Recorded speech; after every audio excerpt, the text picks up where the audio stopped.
verses 1 to 2. I was just talking about this, because we mentioned the thing about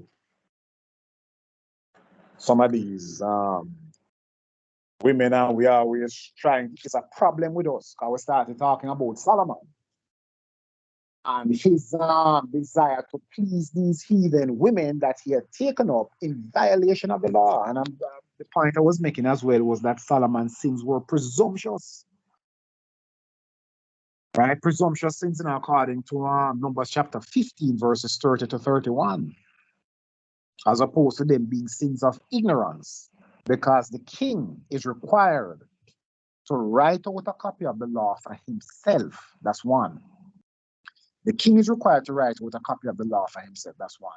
Two, he's required to meditate on the law continually as king over the nation so that he does not sin and so that his heart is not lifted up over his brethren.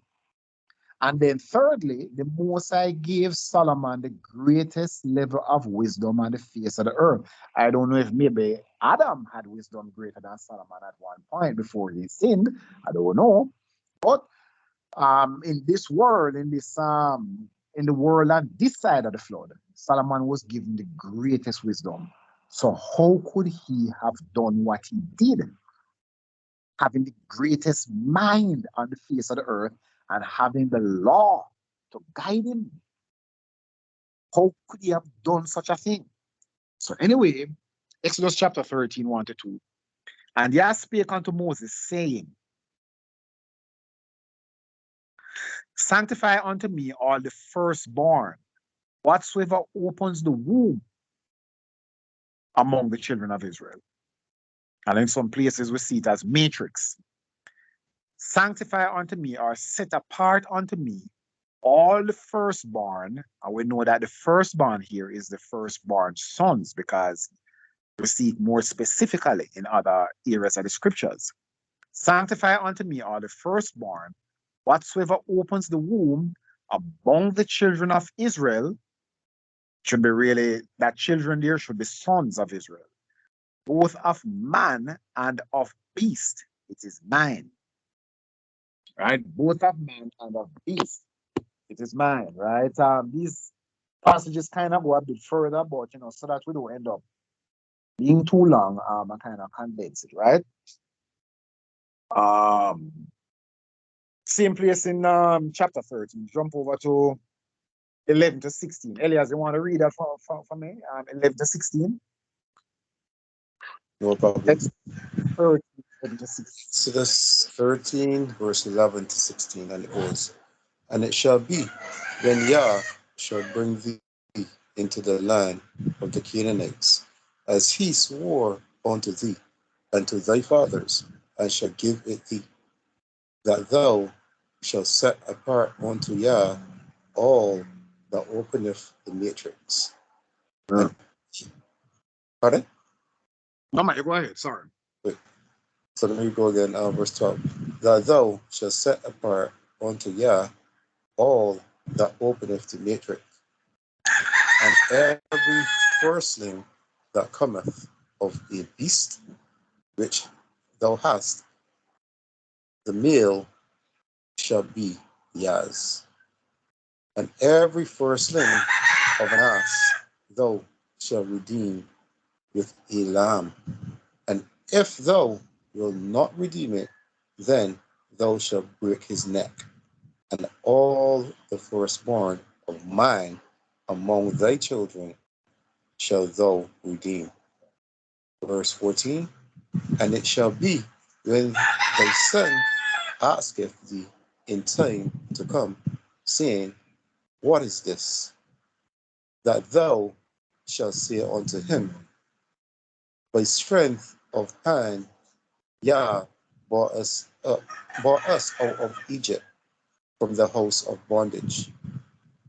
And it came to pass, when Pharaoh would hardly let us go, that Yah slew all the firstborn in the land of Egypt, both the firstborn of man and the firstborn of beasts. Therefore I sacrificed to Yah all that openeth the matrix, and males, but all the firstborn of my children I redeem. Verse 16. And it shall be for a token upon thine head. Sorry, upon thy hand. It shall be a token. It shall be for a token upon thy hand, and for frontlets between thine eyes. For by strength of hand, Yah brought us forth out of Egypt. Yes, sir. So that last verse there in 16, right? Let it be a token of our hand, right? As we Mhm. do this law, conflicts between our eyes, we keep it in our minds.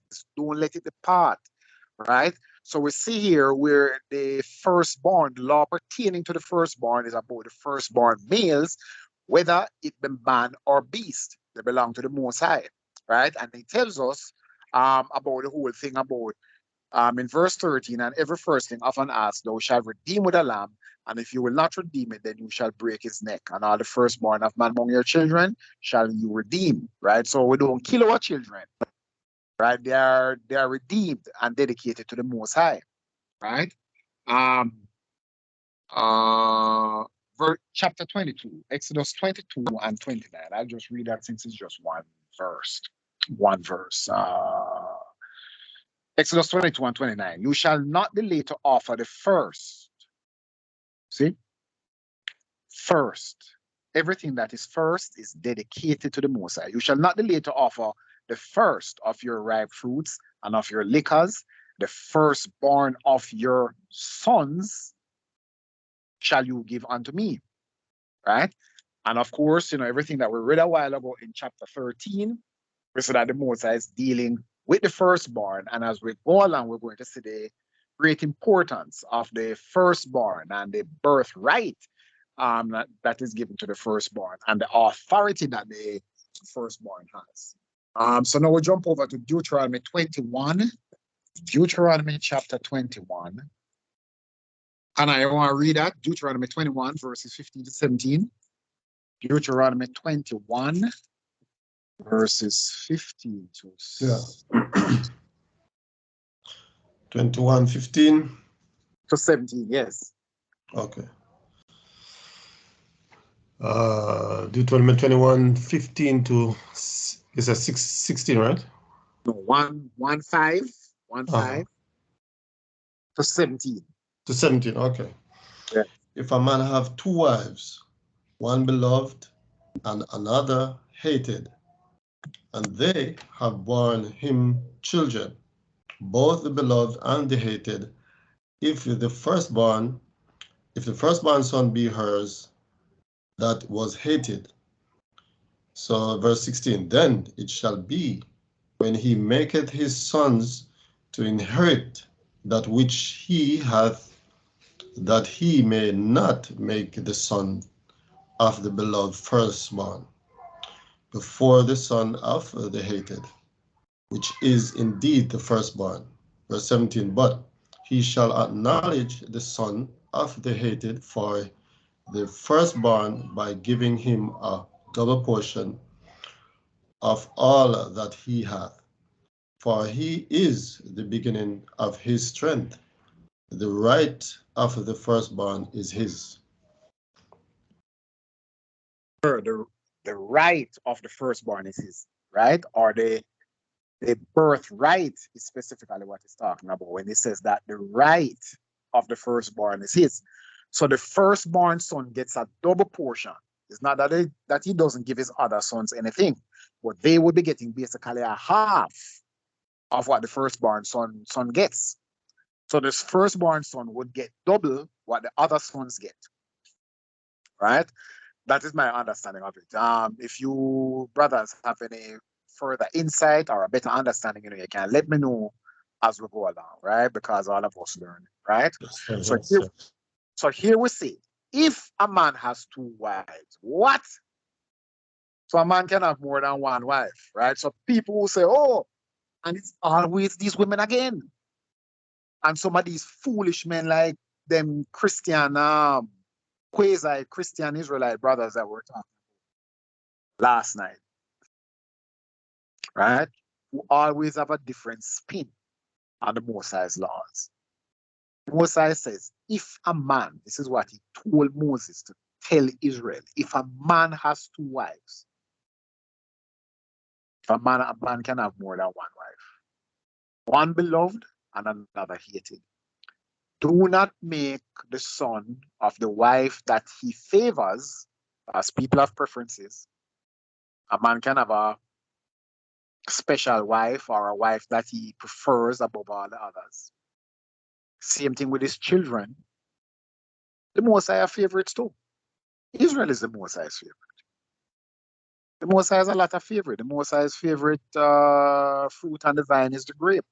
Not the cantaloupe or the melon or the pumpkin, but the grape. Right?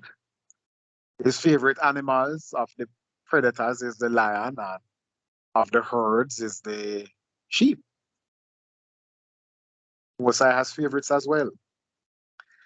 If a man has two wives, one beloved and another hated, and they are born in children, both the beloved and the hated, and if the firstborn son be hers that was hated, so he can't make the son of the wife that he prefers to be the firstborn over the wife that he dislikes, for whatever reason that he dislikes her. He must acknowledge the true firstborn son, regardless of whatever wife it comes from. Right? So the Most High is taking everything into consideration, covering all the bases, right? Because everything that the Most High commands us to do is important. Anything at all that anybody rejects, just as we were discussing last night, Elias, that anybody who rejects even one single law, you have rejected all of them. If you reject one, you reject all of them. Because that person is going to the lake of fire. Right? Then it shall be that when he maketh his sons to inherit that which he has, that he may not make the son of the beloved firstborn before the son of the hated, which is indeed the firstborn. Right? So the Most High covers all these bases and makes provision for when a man has more than one wife. The Most High is covering all of the bases. We continue. Exodus chapter 4 and verse 22. Exodus chapter 4. Your mic again, brother. Your mic gone, brother. Step out and come back.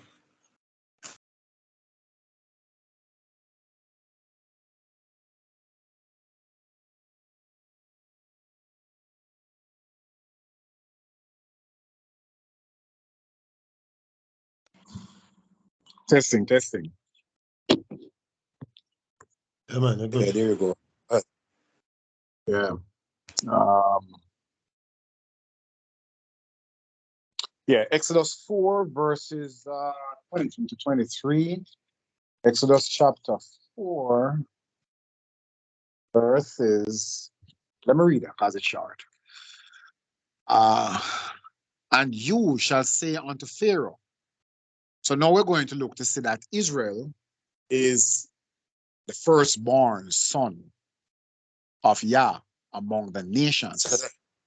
It's Exodus 4 verses what? Exodus chapter 4 verses 22 to 23. Exodus chapter 4 verses 22 to 23.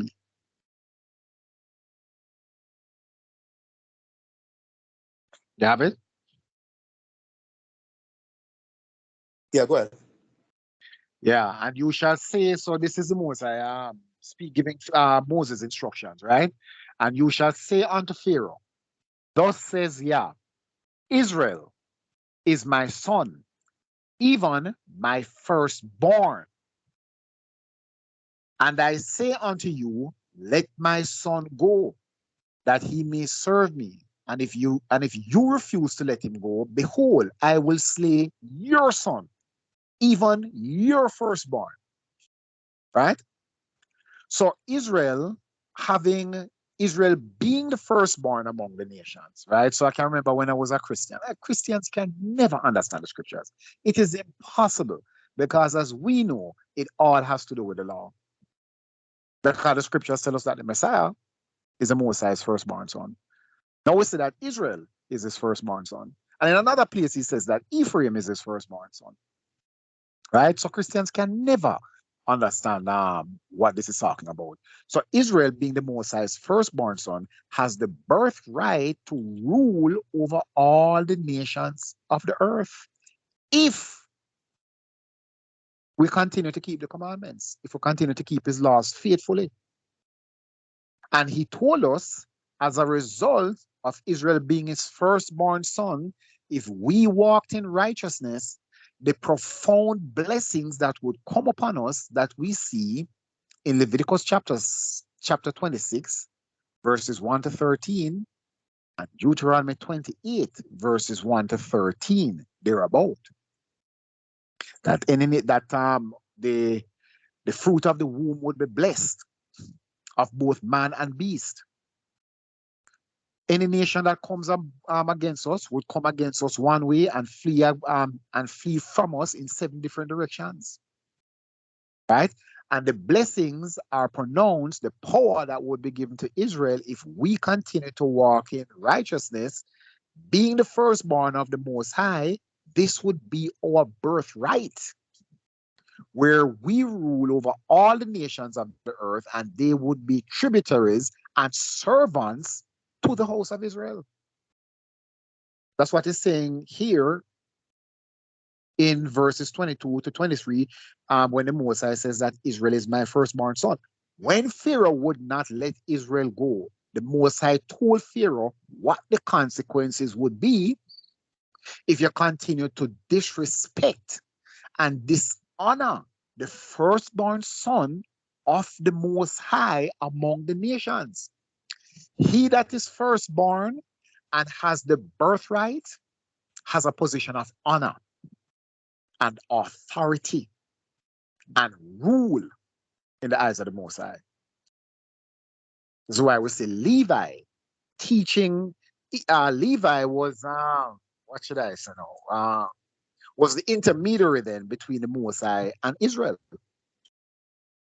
Right? The Most High was doing things through the tribe of Levi. They were offering the sacrifices, they were in his direct service and all of that. Things that were delegated to the Levi, no other tribe could do. Right? So that which is the firstborn and has the birthright that belongs to the Most High, you must show it respect. You must show that man respect. Have respect for his position, being the firstborn of Yah, whether it be the firstborn in Israel, whether it be the Israel being the firstborn nation, Levi being the firstborn in Israel, the first man, the males, being the firstborn among mankind, the woman, the female, must show respect and honor to the male. Brother, what you want you to do for me, because I may beg you to put this up. Explain how Levi then got the birthright of the firstborn. I know you did it earlier before we were recording, but explain it again. Oh, hold on there. Let me try to jump to that for you. Hold on there. No, I didn't say that Levi got the birthright. Remember, I said that Reuben being the firstborn, lost his status as the firstborn, and everything that was due to him was broken up and given to the other tribes. So Levi was regarded as the firstborn, and the birthright went to Joseph, and by extension, Joseph's 2 sons. So Levi did not get the birthright. You're following me so far? Well, yeah, that's what I want you to explain. Because you just said, because Reuben was the firstborn, but then you just said that Levi is the one, the most. So I just needed you to explain that, because you did explain it earlier. But since you're recording now, and then, as I believe, I would beg you to put this one on YouTube as well. So then, All right. So since you mentioned this now, because I don't want it to be lost, because remember, this is just an impromptu. It wasn't really planned. So since you asked, let me jump ahead And we'll see the explanation. Go over to First Chronicles chapter 5. First Chronicles chapter 5. And we're going to read verses 1 to 2. Let me know when it is.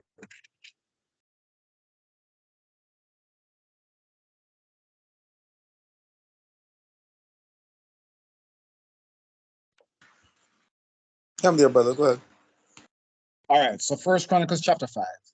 Now the sons of Reuben, the firstborn of Israel, for he was the firstborn, but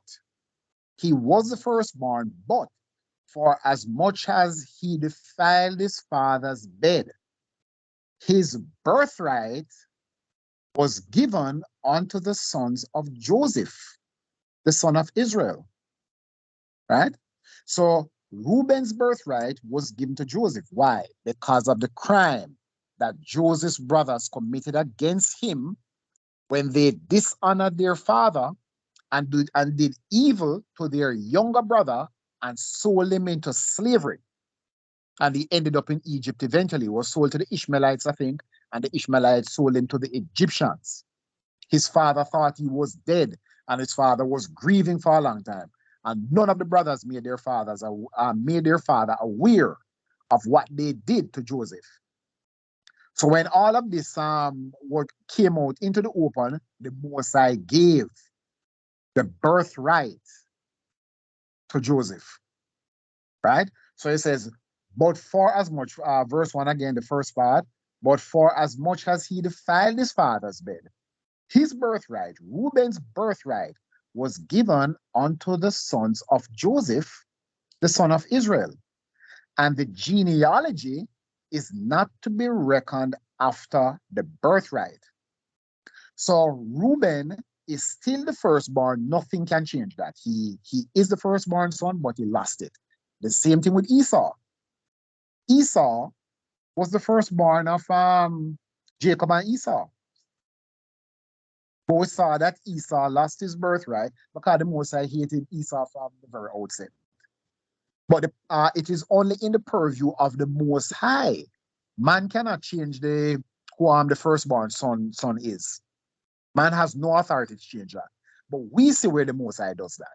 The same thing applies to Ishmael and Isaac, right? And the Most High told us why.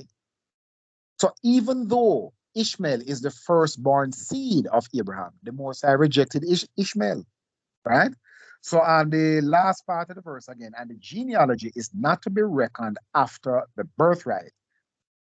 Verse 2, for Judah, so we see Reuben being spoken about, Joseph and Judah. All of this has to do with Reuben, Joseph, and Judah. Verse 2, for Judah prevailed above his brethren, and of him came the chief ruler, or the kings. But the birthright was Joseph's. So you're any clear on that now, Elias? Yeah, definitely. I praise the Most High.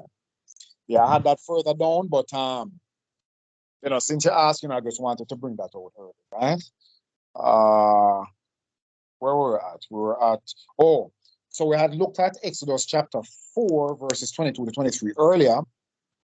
That Israel, the Most High says that Israel is his firstborn son. And we can just jump over to Jeremiah 31 and 9 to see a second witness for that. Jeremiah chapter 31 and 9. And it's in other places as well, right? But we just look at Jeremiah chapter 31 and verse 9. Jeremiah 31 and verse 9. It says, they shall come with weeping. Now, this is talking about the restoration of Israel, right? In Jeremiah chapter 31, as you know. Because later on, by the time we get down to verse 31 to 34, we see the whole thing about the new covenant. But this is verse 9 of chapter 31. It says, they shall come with weeping, and with supplications will I lead them. I will cause them to walk by the rivers of waters in the straight way, wherein they shall not stumble. For I am a father to Israel, and Ephraim is my firstborn. Right? So here we see the Most High saying that he's a father to Israel, right? Israel is his firstborn son, as we saw earlier. And here we're seeing him also say that Ephraim is his firstborn. And we know that there is no contradiction for that, because Ephraim, we saw in the book of Genesis, where when Jacob was old and before he died, he put the blessing upon Joseph's two sons. So Manasseh, I think, was the oldest. Manasseh was the eldest. But the blessing, the anointing rather, to rule was given to Ephraim when Jacob or Israel crossed his two hands and put his right hand upon the head of Ephraim and his left hand upon the head of Manasseh. And when Joseph tried to correct him and say, no, father, not so, this one is the eldest, Jacob let him know, relax yourself. I know what I'm doing. Can you remember that passage? Just let me know if you can remember that passage. It's in Genesis, not the Azar passage. Huh? Not the Azar address, but yeah. I remember the account, but not exactly where it's on the Genesis. Oh, can I remember it? I'm trying to remember which. I know it's in Joshua as well, so Joshua, I'm trying to remember. But I'll look for it and I'll let you know. Oh, hold on there. Let me try it.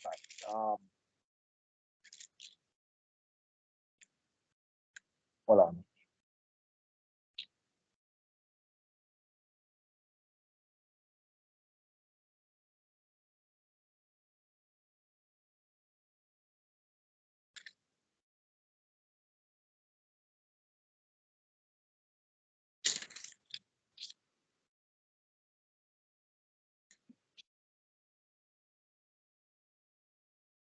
Bear with me a Genesis minute. 48. Genesis 48. I see it it's about verse 5. The part with his hand on their heads, that's the part I was trying to find.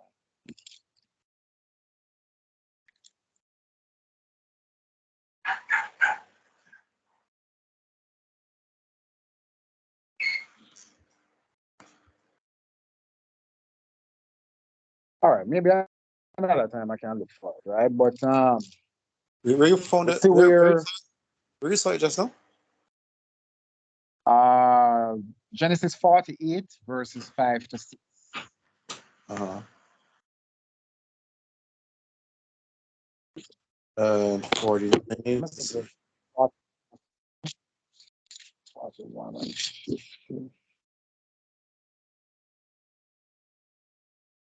49, chapter 49 also. Go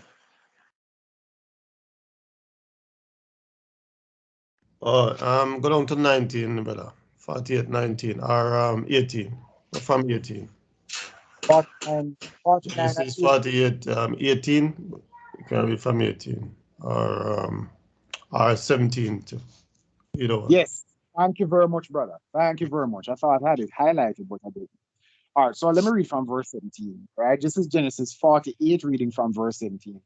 Let me read from verse 15.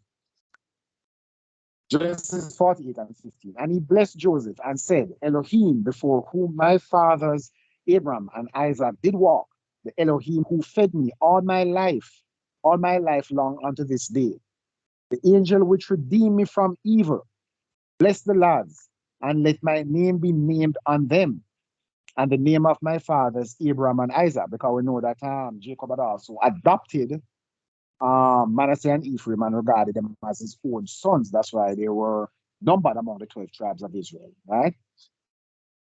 Let my name be named on them, and the name of my fathers Abraham and Isaac, and let them grow into a multitude in the midst of the earth. Verse 17.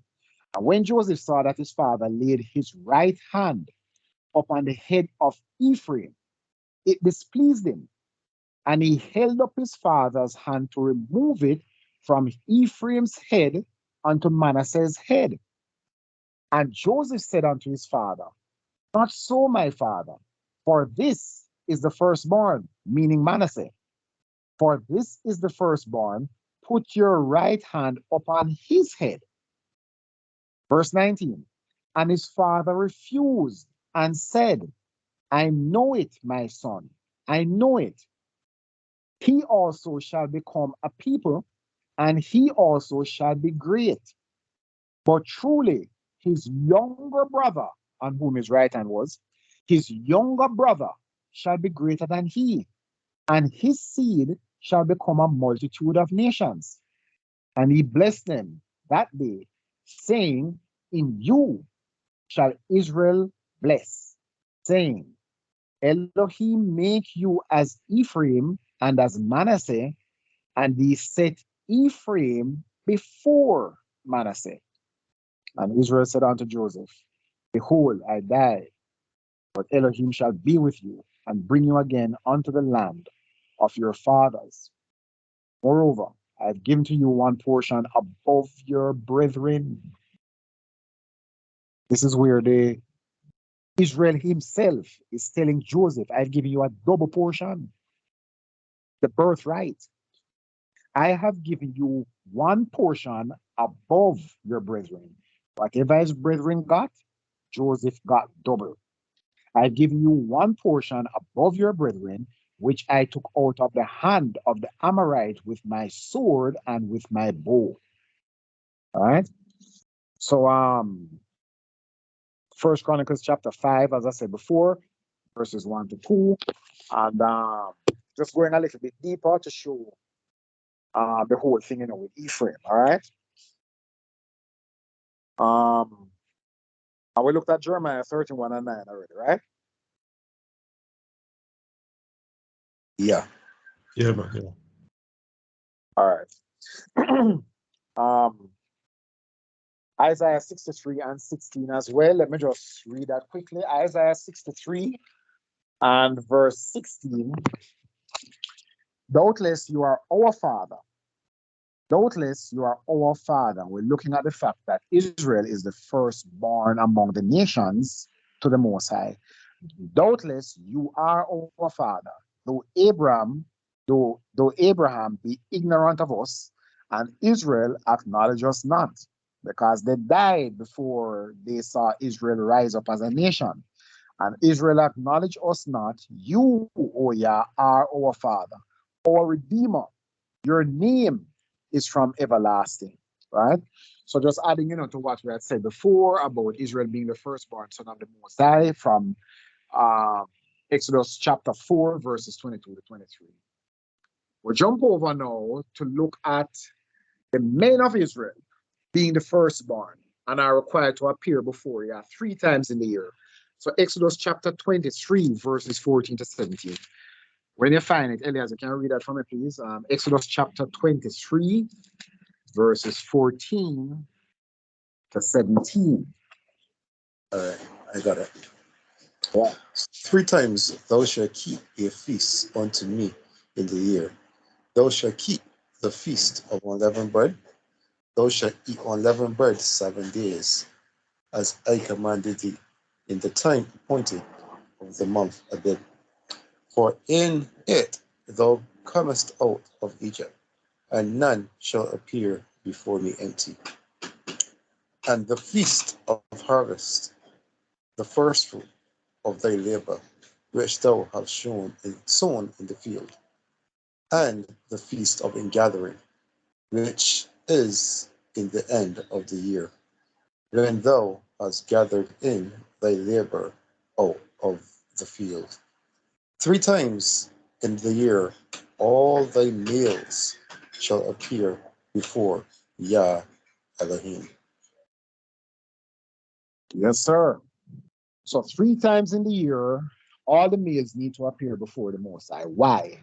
Because the males are the firstborn among the males are the firstborn in Israel, right? And that is coming even from the time of Adam, right? And we're going to see that a little bit after this, right? So not the females, they're required to be there as well.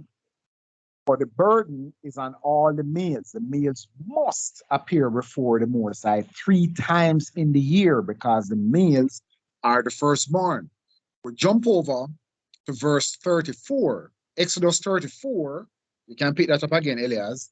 Exodus 34, 18 to 24.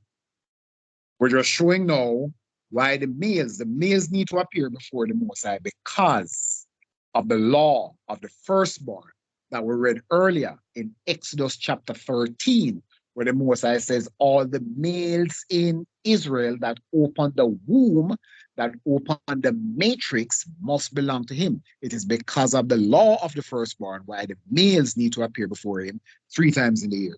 Exodus 34, 18 to 24, Elias, when you can go ahead, please. Okay, Exodus 34, verse 18. The feast of unleavened bread shall thou keep. 7 days thou shalt eat unleavened bread, as I commanded thee, in the time of the month Abib. For in the month Abib thou camest out of Egypt. All that openeth the matrix is mine, and every firstling among thy cattle, whether ox or sheep, that is mine. But the firstling of an ass thou shalt redeem with a lamb, and if thou redeem him not, then shalt thou break his neck. All the firstborn of thy sons thou shalt redeem, and none shall appear before me empty. 6 days thou shalt work, but on the 7th day thou shalt rest. In earing times and in harvest thou shalt rest. Verse 22. And thou shalt observe the feast of weeks, of the first fruit and wheat harvest, and the feast of ingathering at the year's end. Verse 23. Thrice in the year shall all your man children appear before Yah Elohim, the Elohim of Israel. And verse 24. For I will cast out the nations before thee, and enlarge thy borders. Neither shall any man desire thy land, when thou shalt go up to appear before Yah thy Elohim, thrice in the year. Yes, thank you very much, brother. Right, so this is just a second witness to what we read earlier about the men of Israel appearing 3 times in the year before the Most High. And also, whenever we read the scriptures from Genesis to Revelation, we see the Most High dealing with the men. In the so-called New Testament, right, beginning from the Gospels, we see the males in authority. We see the scriptures being addressed to the males.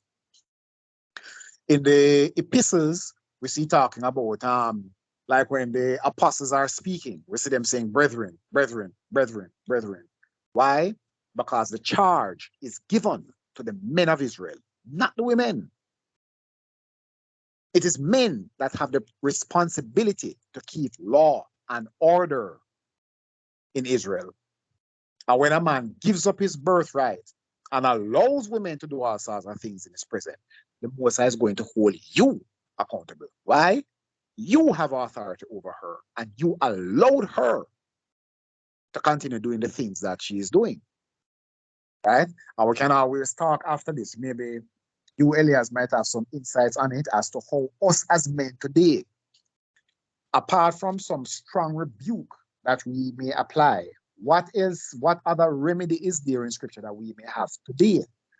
I don't know. I honestly don't know, right? But it's something that, we can discuss after this. But let me continue. Deuteronomy, let me just read that quickly. Deuteronomy 16, just a repetition of the first 2 precepts that we looked at a while ago about Israel appearing 3 times in the year before the Most High. 3 times in a year. So this is Deuteronomy 16 and verse 16. 3 times in a year shall all your males appear before Yah your Elohim in the place which he shall choose, which we know is Jerusalem, in the feast of unleavened bread, and in the feast of weeks, and in the feast of tabernacles, and they shall not appear before Yah empty or empty-handed. Right? Let me just look at this quickly. Where's my thing there? I'm going to look at the pseudepigrapha. what Enoch said about the firstborn, right? So this is in the pseudepigrapha. What is this? Volume 1. I know you may not have it, so I'll just read it. If you do have it, then you can bring it up. And it's not a very long passage at all. Enoch chapter 2 and verse 2.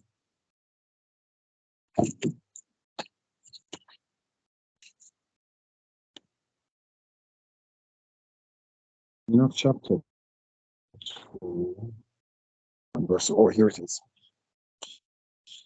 So this is Enoch on the other side of the flood. Listen to what Enoch says. Do not turn away from Elohim and walk before the face of Yah and keep his judgments, and do not diminish the sacrifice of your salvation. And Yah will not diminish the work of your hands. Do not be ungenerous with Yah's gifts. Yah will not be ungenerous with his donations. Yah will not be ungenerous with his donations in your storehouses. Bless Yah with the firstborn of your herds and of your children, and you will be blessed by Yah forever. Let me read that last part again. Bless Yah with the firstborn of your herds and of your children, or your sons, is what we know it's talking about, and you will be blessed by Yah forever. Do not turn away from Yah, nor worship unreal gods, who did not create either the heaven or the earth. Right? So this is what Enoch had to say on the other side of the flood, which is more witness, right? That the Most High gave the law to Adam from the very outset. He never created Adam like fish and birds and wild beasts and cattle. I'm going again? 100%. The law existed before it was given to Israel. Yes, sir. Contrary Yes, sir. to belief that it was only given to Israel. So here we have Enoch before there was even a flood, repeating the same things we see on the other side of the flood. Yes, sir. So Adam was not created and let go on the earth like wild animals to just do as he pleased. The Most High gave him laws, statutes, commandments, and judgments to keep, right? And we see where even by the second generation of mankind with Cain and Abel, they were offering sacrifices according to the laws of sacrifice. Where Abel brought an acceptable sacrifice and Cain did not. Who taught them about the law of sacrifice? Who taught them that? And why did they need to sacrifice? Who taught Cain that murder was wrong? Where did he Exactly. lay? Exactly. So the law has been in the earth from the time that the Most High put Adam on the face of the earth. Even before Eve came along, the Most High gave Adam laws. The Most High told him what to do, and it was Adam's duty to teach his wife the laws of the Most High. This is why when Eve transgressed, Eve is never ever used in scripture as a good example of righteousness. Sarah is used as the example of righteousness when it pertains to a woman. When it says that she called Abraham her master, she called him Lord. That's how she referred to her husband. Call him Lord. Right? But Eve is never used as a good example of righteousness. Right? Because when she received it. Huh? I was going to say, if you say that today to these women, you'll have some serious problems. Yes. Call me master or call me Lord. Yes. There's some serious trouble, brother. Yes. He will rage all day long and they will find a million faults. That's why they won't refer to a husband as master and why they won't have respect for men. The people that come the closest to us in this world is the so-called Arabs. You don't see an Arab woman in leadership in government in any of those Arab countries. Well, I shouldn't say any of those Arab countries because I don't know what all of them are doing. But from what I have seen over the years, I have never seen, and I'm not talking about Muslim either. I'm not talking about the religion. I'm talking about the Arabs specifically. I've never seen any woman in any position of authority over any man whatsoever. That part of it they have managed to maintain to some extent. Anywhere that they are falling short these days is because of pressure from the West and from so-called human rights and feminist groups. But the Arabs, for the most part, have maintained the proper order for women in the society. She stay at home. That's where she's supposed to be, looking after the household, raising your kids, keeping things in order while the man is away. That's how it's supposed to be done. And I wanted to mention, going back a little bit, when the Mosai told Pharaoh to let my firstborn son go that he worship me, when Pharaoh would not, the Mosai killed every single firstborn in Egypt, wiped them out from the king in the palace to the man in the dungeon, the prisoner in the dungeon, to the firstborn of our cattle. These days, the firstborn means nothing to the people in the earth. There's no spiritual understanding about the firstborn, but people in the ancient world understood the importance of that firstborn son, even the heathens, because they also knew what the law said. When we read the whole thing about Abimelech and all that, right? Abraham and Abimelech and Isaac and Abimelech. Abimelech knew that it was wrong to take another man's wife. Where did Abimelech learn that law being a heathen? The whole world knew the law, that they were supposed to keep the law. It's just over time, mankind turned away from the law gradually. If we look in the book of Esther, when Queen Vashti, when her husband called her to parade her off in front of all his nobles and everybody that he had invited to the party, and she refused to come, she showed her disrespect and dishonor to her husband. When a man gives his wife an instruction, she's supposed to obey him. Are we talking about according to righteousness here? We're not talking about any unlawful acts. So if the king says, wife, come, let me show all these men my beautiful wife. Whether she like it or not, she finds her ass in front of him, as he has commanded her. And when she did not, and showed her disrespect openly, and caused him public embarrassment, his counselor said to him, you cannot allow this thing to slide. Because if you do, it is going to set a bad precedent in Persia. All our wives are going to start doing the same thing when they hear about it. You have to nip it in the bud. What did the king do? Banish her from being his wife and took a better woman instead, Esther, an Israelite woman, who was under the authority. We're not supposed to marry heathens, but what is she gonna do? A heathen king called her to be his wife. She can't do anything. So Esther became his wife, a better woman, wiser. And we see how that worked out, just as with Joseph in Egypt. We saw how that worked out for the good of Israel when Mordecai was trying to wipe out our people back that side. And how Esther, as the queen in Persia, an Israelite woman, used her relationship to the king to save her people. Not Mordecai, Haman, right? Haman, who was trying to kill Israel, right? So we see how that worked out. So when Pharaoh refused to let go Israel, the Mosai wiped out all the firstborn in Egypt. That did something to them spiritually, even to this day.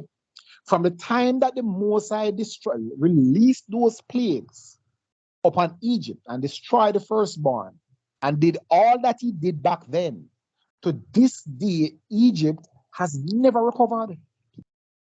Just like how the Mosai sent the Romans against Israel in Jerusalem to exile us out of the land, the Arabs came against Egypt approximately 11 years ago during the Muslim conquest, when Islam was being spread throughout the whole of that part of the world. That is why you find so many Arab nations now in North Africa. They're not indigenous to North Africa as we know. They're Arabs. They belong further east.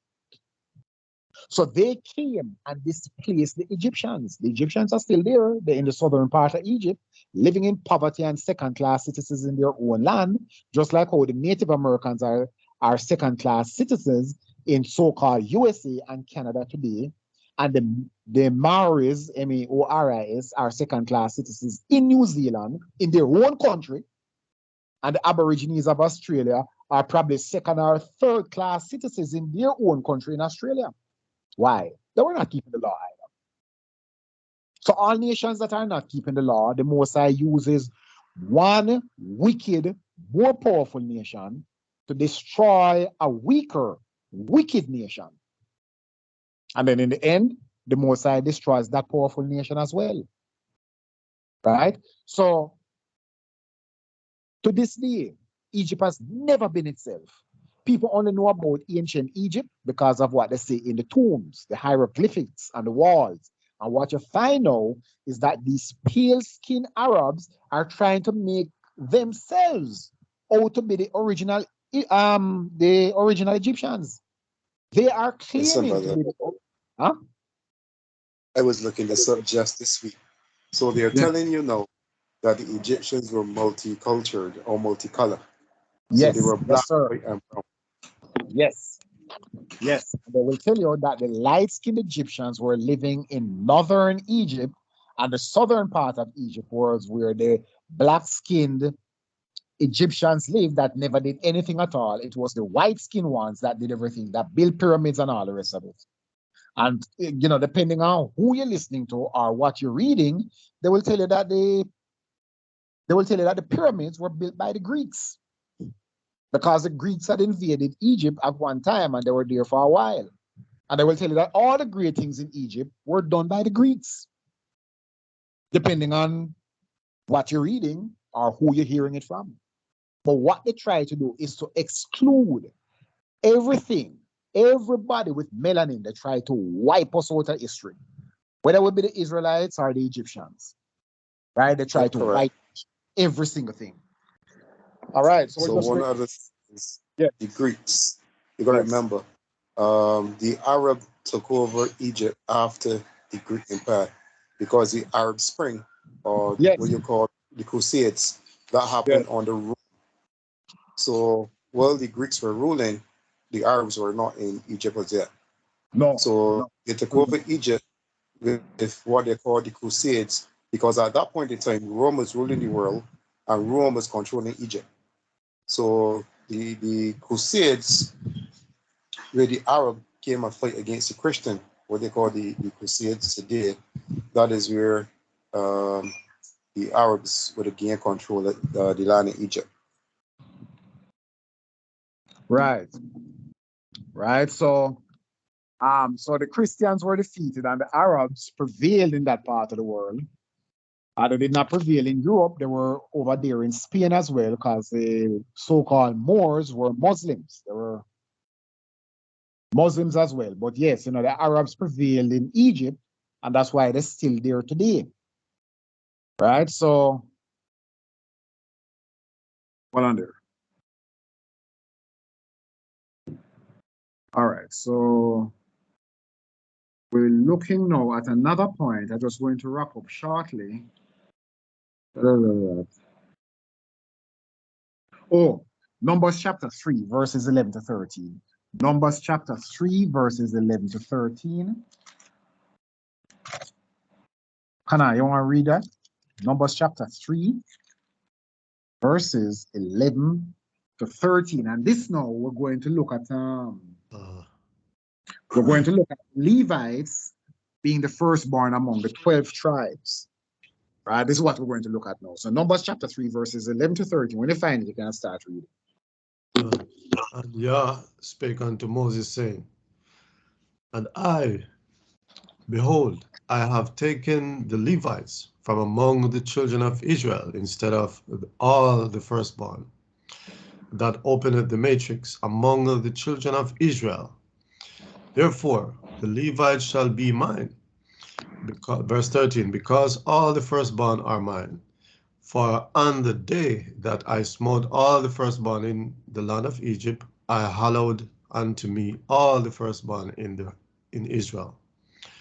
Both man and beast, mine shall they be. All I am, yeah. Verse 14. And Yah No, spake no, unto no, that's Moses. not there. Oh, that's 13. Yeah, that's it. Oh, Sorry. sorry. Hold on there. No, you can stop at 30. Yeah. You can stop at 30. Yeah. So the Most High is saying that the Levites are his. Verse 12 again. And I, behold, I have taken the Levites from among the children of Israel instead of or in the place of all the firstborn. Well, let me not read it like that. From the children of Israel instead of all the firstborn that open the matrix among the children of Israel. Therefore, the Levites shall be mine. So from a spiritual perspective, the Most High considers Levi to be his. Levi, in other places, was not even counted among the 12 tribes in some places. They were sanctified, they were set apart. So in some places where we read, we see Manasseh and Ephraim being mentioned. Some other times we see Dan completely eliminated. Right? We see Dan and Joseph's name not being mentioned because Joseph was replaced by Manasseh and Ephraim. But it's always 12 tribes. So on different occasions, like when we look over in the book of Revelation, I don't think Dan's name is mentioned there. I think Levi's name is mentioned there along with Joseph. And I don't think we see Manasseh and Ephraim being mentioned separately. Right, but they are used interchangeably. Maybe Elias can explain it better than I can.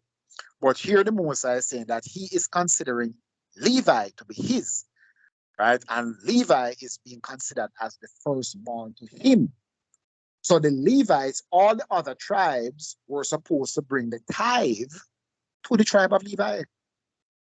Because Levi were attending to the business pertaining to the tabernacle. So they couldn't be doing farming or whatever. They were responsible when they were out in the wilderness. They were responsible for making the things pertaining to the tabernacle, setting up the tabernacle, pulling down the tabernacle, dealing with the sacrifices, preparing the animals, and everything that is related, right? So all the 12 tribes were bringing the tithe to Levi to look after the Levites, the 11 other tribes, right? And verse 13 says, because all the firstborn are mine, for on the day that I smote all the firstborn in the land of Egypt, I hollowed, or I made holy unto me all the firstborn in Israel, both man and beast, mine they shall be. I am Yah. Any comment on this?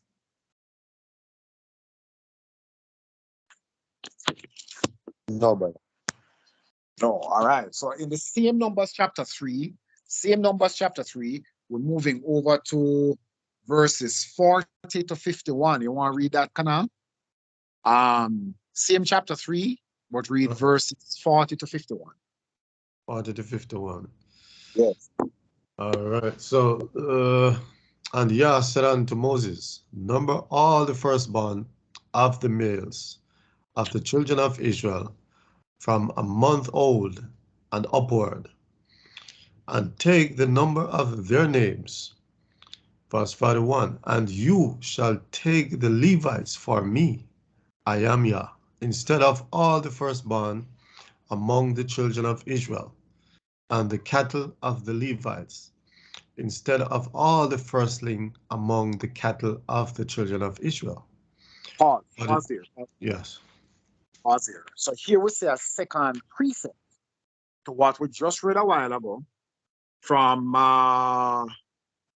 verses 11 to 13 in the same Numbers chapter 3.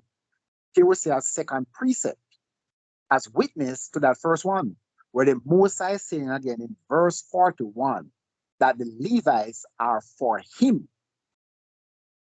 The Levites are counted as the firstborn among the tribes of Israel to the Most High. Not only the Levites, but also their cattle are regarded as the firstborn above all the cattle in Israel. All the firstborn of the cattle from the other tribes are given to the Most High as well. But the cattle of the Levites are even above them as well, just as Levi is regarded as a firstborn spiritually. You can continue reading now with verse 42. Verse 42, and Moses numbered as Yah commanded him, all the firstborn among the children of Israel. 43, and all the firstborn males by the number of names from a month old and upward, of those that were numbered of them, were 22,203 scores and 13. 44, and Yah spake unto Moses, saying, take the Levites instead of all the firstborn among the children of Israel, and the cattle of the Levites instead of their cattle, and the Levites shall be mine, I am Yah.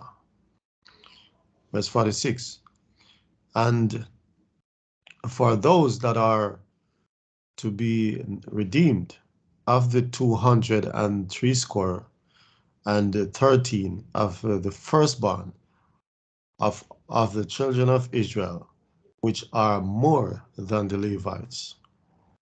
Verse 47, you shall even take 5 shekels piece by the pole, after the shekel of the sanctuary shall you take them. The shekel is 20 garas. You say go to what, 48? Oh, 51, sorry, yeah. 48, and you shall give the money wherewith the odd number of them is to be redeemed unto Aaron and to his sons. Verse 49, and Moses took the redemption money of them that were over and above them, that were redeemed by the Levites. Verse 50, and the firstborn of the children of Israel took he the money, 1,303 score, and 5 shekels after the shekel of the sanctuary. 51. And Moses gave the money of them that were redeemed unto Aaron and to his sons according to the word of Yah, as Yah commanded Moses. Yeah, so here we see we're any tribe that numbered more than the Levites. Apparently some charge, was placed on those that were above the number of the Levites, right? According to the Mosaic system. So in what is it, verse 43, that number was 22,273. And in verse 50, we see it being 1,365 of the firstborn of the children of Israel took he the money, 1,000. So this is what it total, 1,365 shekels, right? According to the shekel of the sanctuary, right? So this again is talking about the Levites. Everything that is being mentioned here is in relation to the Levites who are the firstborn.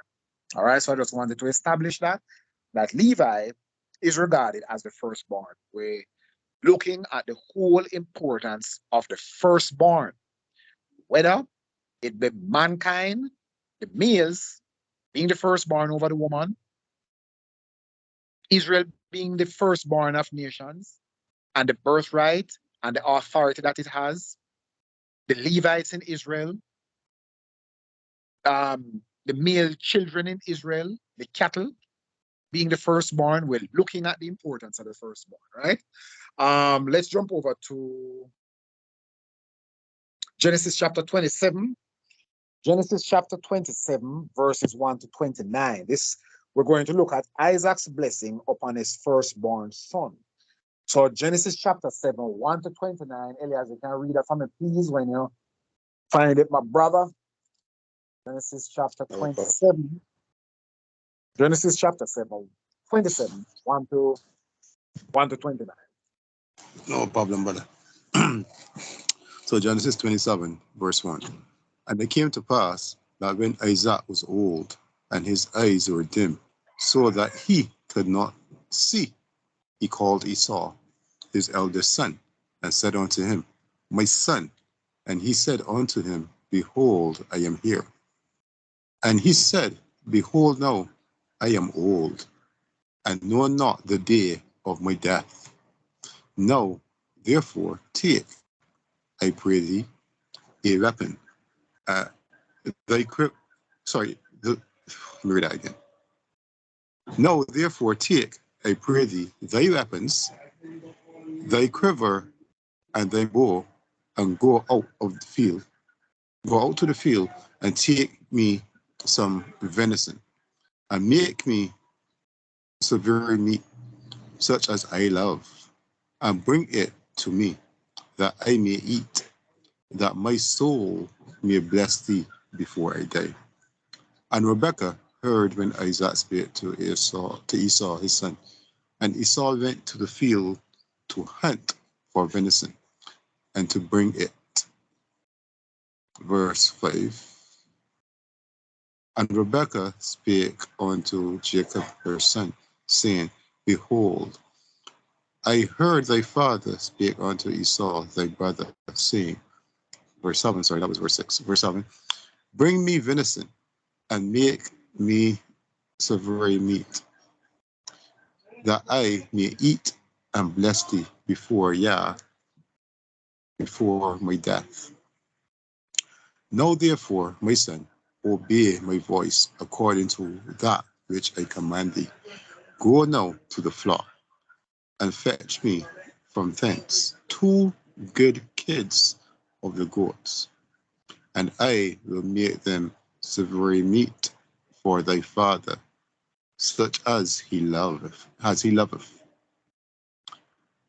And thou shalt bring it to thy father, that he may eat, and that he may bless thee before his death. And Jacob said to Rebekah his mother, Behold, Esau my brother is a hairy man, and I am a smooth man. My father peradventure will feel me, and I shall seem to him as a deceiver. And I shall be a curse upon me, and not a blessing. And his mother said unto him, Upon me be thy curse, my son. Only obey my voice, and go fetch me them. Verse 14. And he went and fetched and brought them to his mother. And his mother made savory meat, such as his father loved. And Rebekah took goodly raiment of her eldest son Esau, which were with her in the house, and put them upon Jacob, her younger son. And she put the skin of the kids of the goat upon his hand, and upon the smooth of his neck.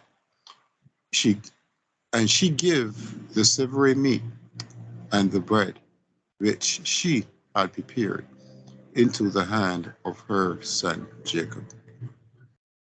And he came unto his father and said, My father. And he said, Here am I. Who art thou, my son? And Jacob said unto his father, I am Esau, thy firstborn. I have done according as thou badest me. Arise, I pray thee, sit and eat of my venison, that thy soul may be blessed. And Isaac said unto his son, How is it that thou hast found it so quickly, my son? And he said, Because Yah, thy Elohim, brought it to me. And Isaac said unto Jacob, Come near, I pray thee, that I may feel thee, my son, whether thou be my very son Esau or not. And Jacob went near unto Isaac his father, and he felt him, and said, The voice is Jacob's voice, but the hands and the hands are the hands of Esau. And he discerned him not, because his hands were hairy, as his brother Esau's hands. So he blessed him. And he said, Art thou my very son Esau? And he said, I am. Excuse me. Verse 25. And he said, Bring it near to me, and I will eat of my son's venison, that my soul may bless thee. And he brought it near to him, and he did eat. And he brought him wine, and he drank. And his father Isaac said unto him, Come near me, and kiss me, my son. And he came near and kissed him. And he smelled the smell of his remnant, and blessed him, and said, See, the smell of my son is as the smell of the field which Yah have blessed. Therefore Elohim give thee of the dew of heaven, and the fatness of the earth, and plenty of corn and wine. Let people serve thee, and nations bow down to thee.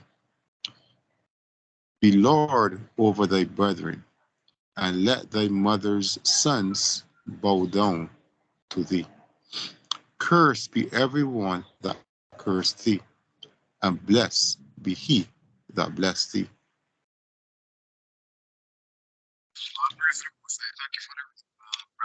Yeah. Your mic is gone, brother. Your mic is gone. Step out and come back.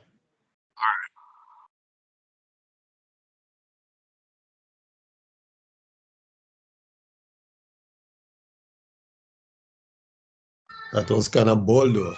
The move that the mother make. It was a bold movement. Yeah, so Yes. we just looked at this, right? To see the importance of the firstborn son and the ritual or the ordinance that goes into a father blessing his firstborn son. It was never ever a thing that was taken lightly. And the blessing that was pronounced upon that firstborn son literally had some very serious effect over his life. When a father pronounced that blessing over a son, and sometimes a father may even curse a son if the son was wicked, or basically declare some negative thing over his life because of a wicked son. So we see in the scriptures where Jacob had to receive this birthright by deceit, or he saw. That's why some other times he's referred to as a supplanter, because that's the only way that he could get his birthright. But the scriptures tell us that the Most High loved Jacob and hated Esau. Esau dishonored his parents by disobeying them and marrying 2 Canaanite wives, right? Which displeased his parents a great deal. So he was not a right. Yes, Elias. So I was about to say, before you came back, Uncle Now was saying that was a bold move. From reading how the heathen translated this and left out some other books. So I came up through the years thinking Esau, as you said, according to brother, was a real trickster. Not Esau, Jacob was a real trickster. He tricked his brother. Wait, Until I kind of putting an echo. I don't know if your phone kind of far away. You hear me better now? Yes, much better. Thanks. Okay, Me sorry. try my better. Maybe that's right too. Right, so I came up through the years in Christianity as a little boy thinking Jacob was a real trickster and Jacob actually did something wrong because you know how the Sunday school would teach it and always written here. But if you read this account like in the book, I think it's Joshua's, you would really see it gets more in depth to show you that although it seems like trickery, the Most High had already ordained this first of all, and Jacob was getting what was rightfully his. because don't forget, Esau has sold him his birthright. So Jacob was actually getting what was rightfully his, and it was not the way I thought it was coming out in Sunday school, and how these women, because as you know, majority of women teach Sunday school, so these women would have spelled it over how it was to them, you know, their emotions now was attached, and being Rebecca now as a woman who was a trickster and so forth and so forth. So yeah, we if you actually read the accounts of how this happened, then we will understand that Jacob got what was rightfully his. So just wanted to insert that. Yes, most definitely, right? The thing is, right, his name, Jacob, and this is one of the reasons why I think that the Most High also changed his name, right? One of the reasons. Because Jacob in the Hebrew, age 3290, it actually means heel catcher or supplanter. So we know that it was Esau that is the one that was the dishonest individual. He's the one that was actually the real deceiver. Why?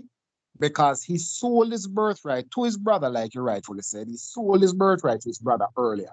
He did not tell his father or his mother that he had sold his birthright. So even though he had sold his birthright to his brother, he still intended to get the blessing. So in other words, he really tricked Jacob. He claimed that he was about to die, and what good is his birthright going to be to him if he's dead? Therefore, give me some of the red pottage or some of the red stew that you're making, because I feel as if I'm about to die of hunger. So he never told his brother, he never told his parents, sold his birthright to Jacob, and still intended behind Jacob's back to get the blessing. When his father said to him, go and get me the venison. Go and get me wild game and come back and cook it up for me the way that I like it. At that point, he should have said to his father, boy, daddy, you know that the other day or a couple months ago, whatever time, I was really hungry. I came in from the field. I was hungry and I sold my birthright to Jacob.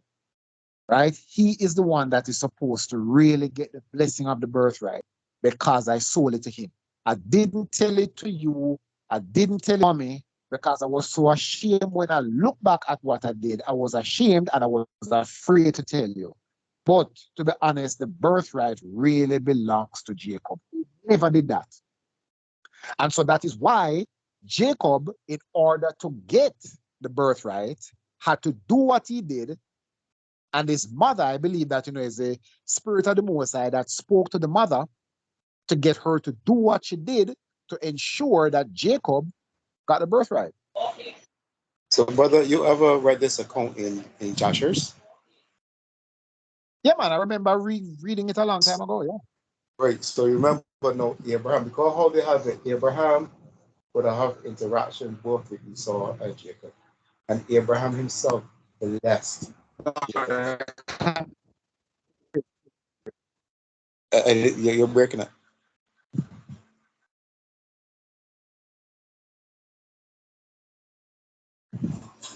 Can you Well, hear me any Yeah, better? when the mic is open, it's breaking up. So you gotta go ahead when his My mic mic. was on mute a while ago. My mic was on mute a while ago. So you hear me any better now? yes, that is better. All right, just repeat the last part. You said I'm going to put back the microphone on mute, and you just repeat the last part you said.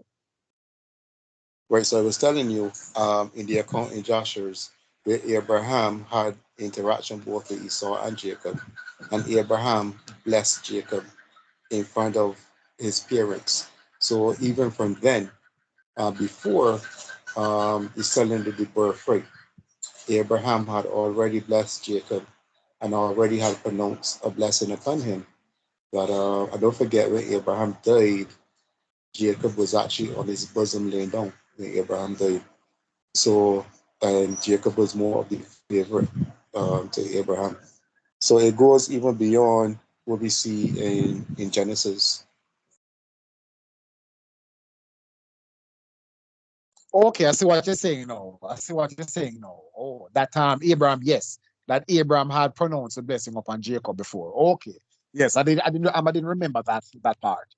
Right, but it still does not negate the fact that Jacob had to do what he did in order to get the birthright. Because if Isaac had remembered what Abraham did, then he should not have called Esau in the first place. But the fact that he called Esau to bless Esau and not Jacob, that would have been a contradiction there, would have been a cross purposes.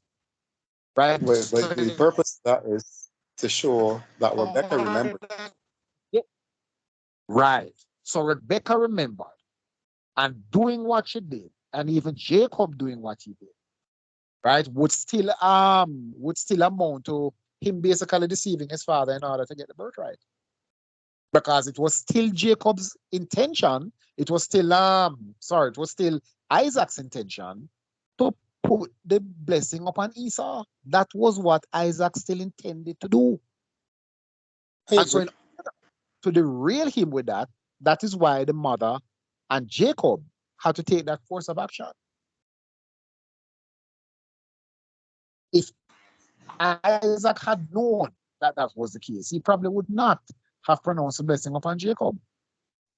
Because Esau was his favorite son, and Jacob was his mother's favorite son. Both parents had their favorites. So I understand what you're saying, but all that I'm saying, it still does not take away from the fact that they had to deceive Isaac in order for the blessing to be placed upon Jacob. No, I agree with you, but I agree with you. I'm just saying that to show Rebecca's action. Because some people say, why would she do that? She was a real trickster. But no, she wasn't. No. Because I'm not going to go into, it's not as if, I'm, talking to men that have never heard this before, So that's why we're not going into all the details and all that kind of thing, right? Because this is not really the object of the lesson anyway. We're just talking about the firstborn, and this just come up along the way. So I know that you and kind of would have known the deep intricacies of the whole thing. I didn't even remember the part about Abraham. I had read it before because I have it in my notes in the book of Joshua, right? But I just didn't remember it a while ago. So thanks, for bringing that up. So we're seeing, where how important the birthright is, that for a father to literally go through a process to put that blessing upon his firstborn son. So that's why we're reading Genesis chapter 7, 1 to 29, to see the whole importance of that son having that blessing that is connected to him being the firstborn and the birthright that comes with it, and the things that it brings into his life when a father places that blessing upon his firstborn son.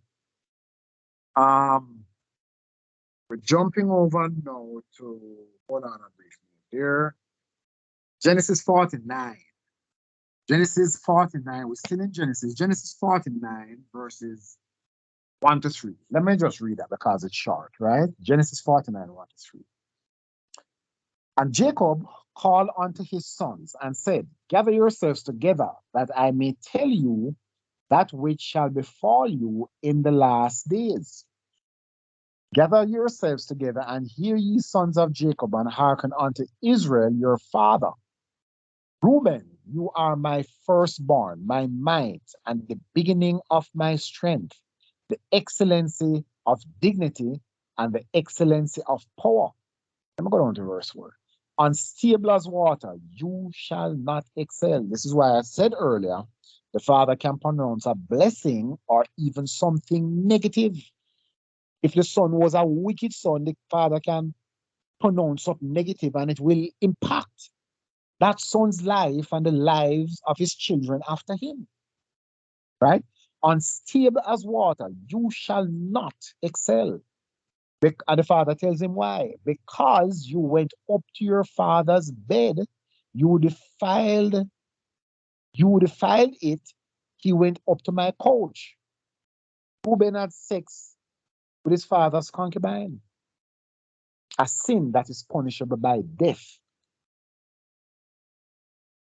And we read, I think it's the same place in the book of Joshua as well. And it's also in the testament of the patriarchs. And Reuben was cautioning his sons about the dangers of not controlling the flesh. And how the Mosai nearly killed him. And I think he was sick for 6 months in his bowels. I don't know if you remember reading that, Eleazar Kana.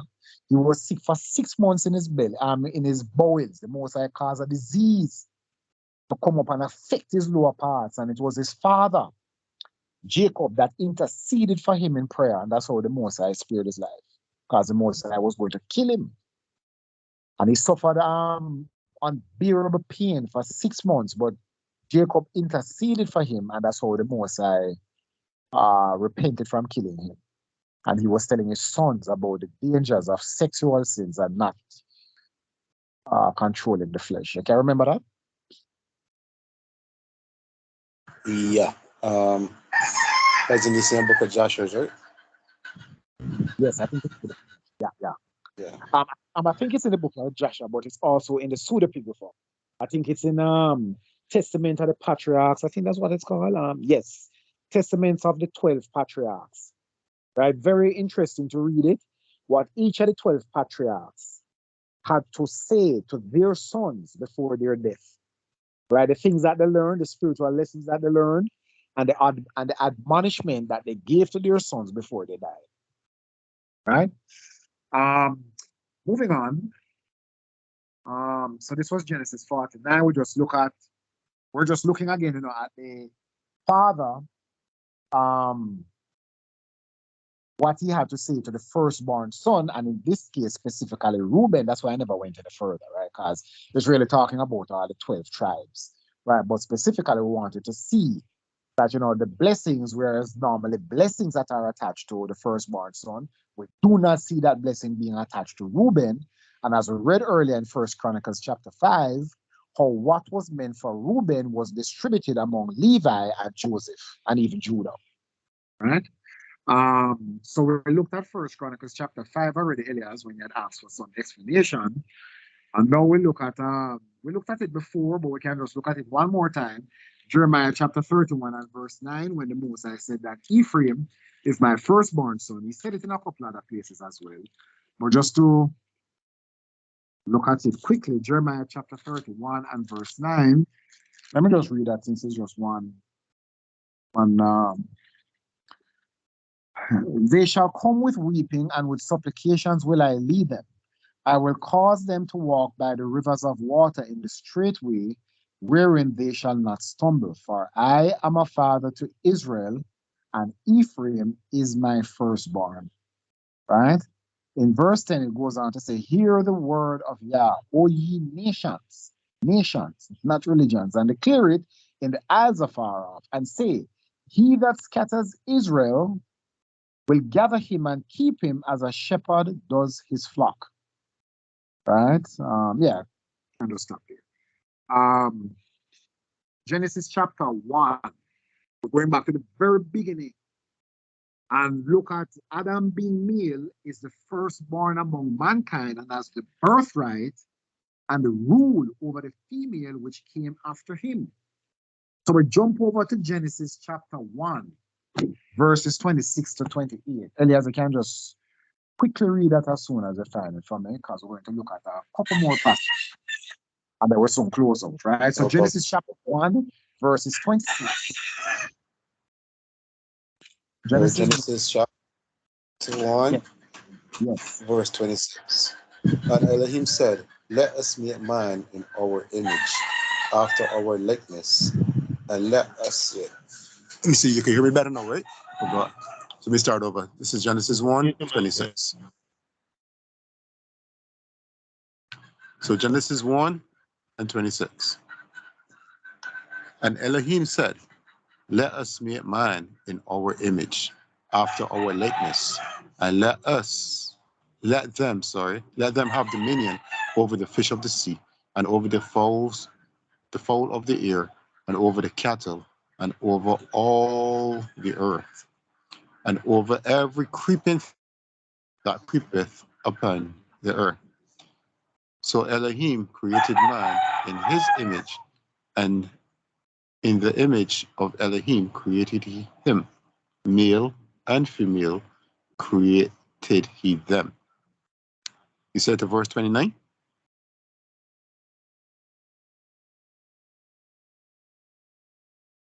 Sorry, to verse 28.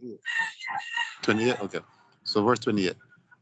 And Elohim blessed them, and Elohim said unto them, be fruitful and multiply, and replenish the earth, and subdue it, and have dominion over the fish of the sea, and over the fowl of the air, and over every living thing that moveth upon the earth.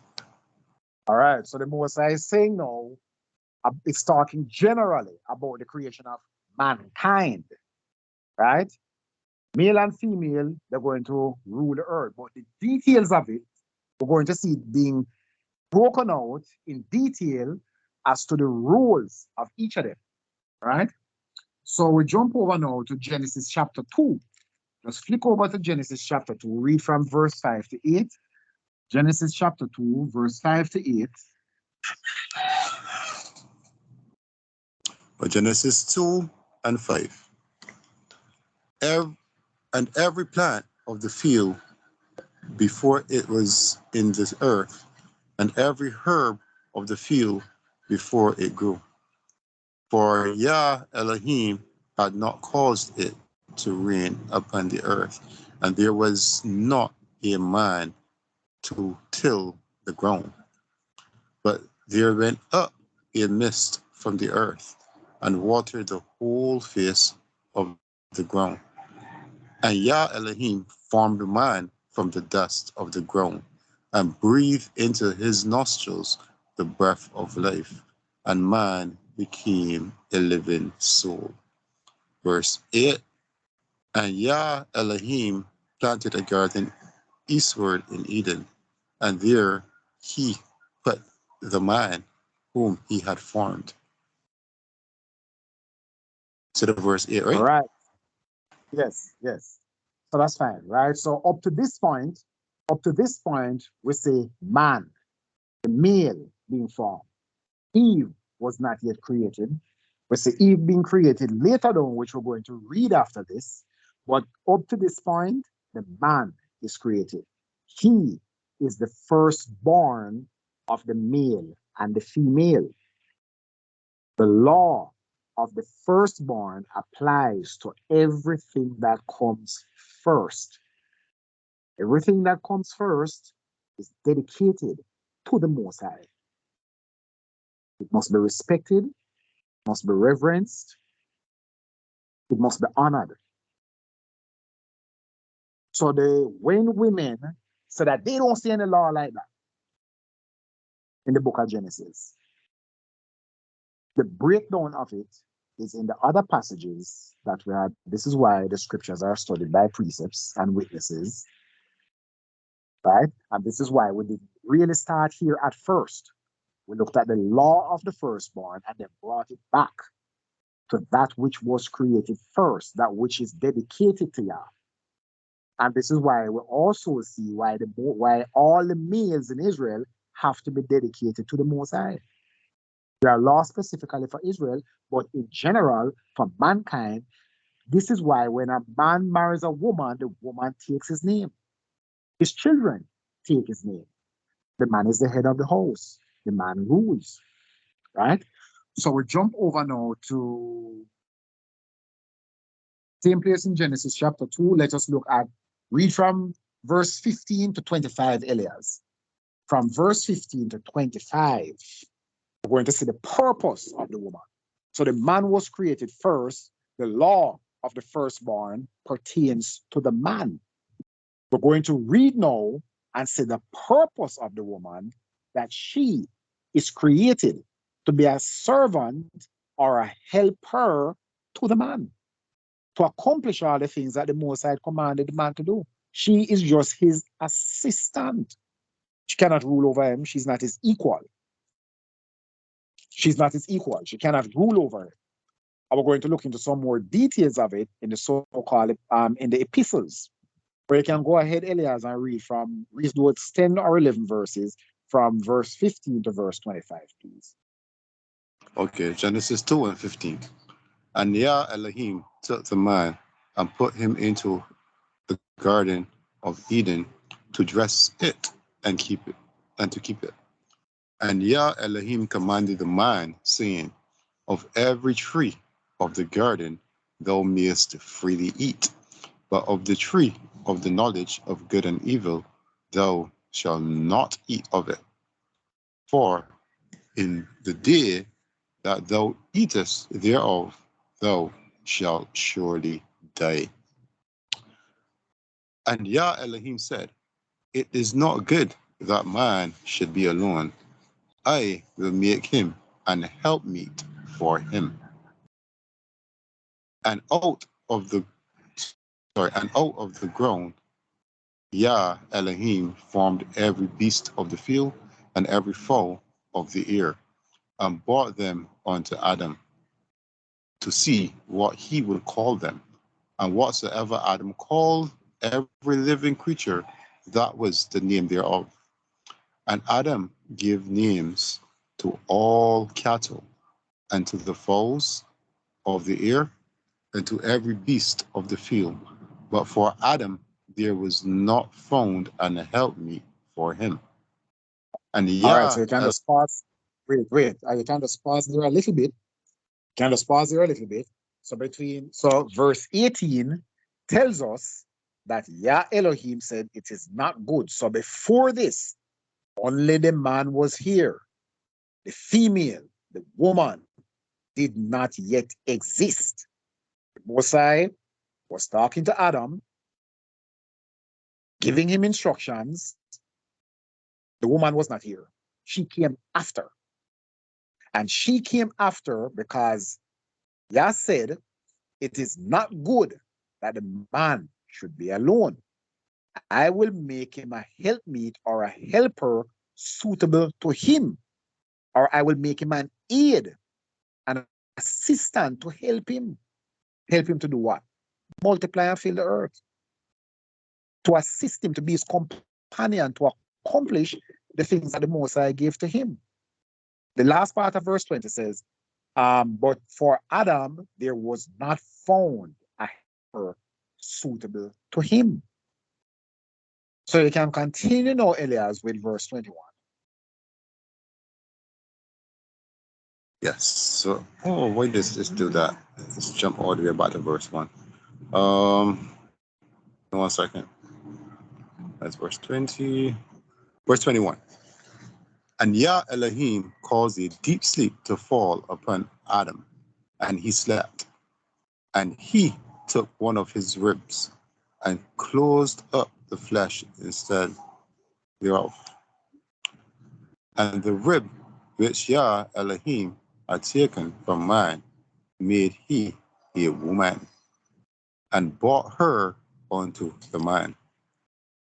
And Adam said, this is now bone of my bone, and flesh of my flesh. She shall be called woman, because she was taken out of man. Therefore shall a man leave his father and his mother, and shall cleave unto his wife, and they shall be one flesh. And they were both naked, the man and his wife, and were not ashamed. Praise to the Most High. Thank you very much, brother.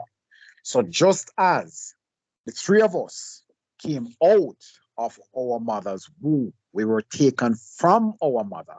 The law says, honor your father and your mother, that your days may be long in the earth. We came from our mothers. We came from out of our mothers and our fathers as well, right? And we are to honor them. Verse 23 says, verse 21 to 23, and Yah Elohim caused a deep sleep to fall upon Adam, and he slept, and he took one of his ribs and closed up the flesh, and the rib which Yah Elohim had taken from the man made he a woman and brought her unto the man. The woman came from out of the man. She must honor and reverence the man and obey him, just as us as men came out of our mothers and are under commandment according to the law to honor our mothers and our fathers. Our mothers are the only women on the face of this whole earth that has authority over us as individuals. I must honor my mother, regardless of whatever way she behaves. So many times I just have to say, Mommy, anyway, I have to leave now, right? I just have to leave. All right, take care. I'll come and see you again another time. No matter what she has to say, I have to suck it up, keep it moving. The woman came from out of the man, and she must have respect and reverence for the man. Not just her husband, but men in general. When we look at the order that the Most High created, the man came first. And verse 23 says, Adam says, this is now bone of my bone and flesh of my flesh. She shall be called woman, Isha, because she was taken out of man, Ish. Isha is taken out of Ish, the man. Right? So I've heard some of these brothers who claim to be in this truth. Oh, the woman is my rib. I hear some of these brothers even talking about women are gods. She's a goddess. That kind of talk, that kind of politically correct talk is rampant among our people. Always talking, about their queen and goddess and have this Christian talk about she's your rib.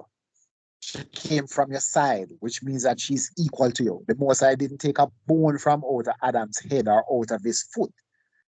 So he is not above her and she is not below him. Utter rubbish. We are not equal to our parents. We're not equal to the Messiah's men. We reverence the Messiah.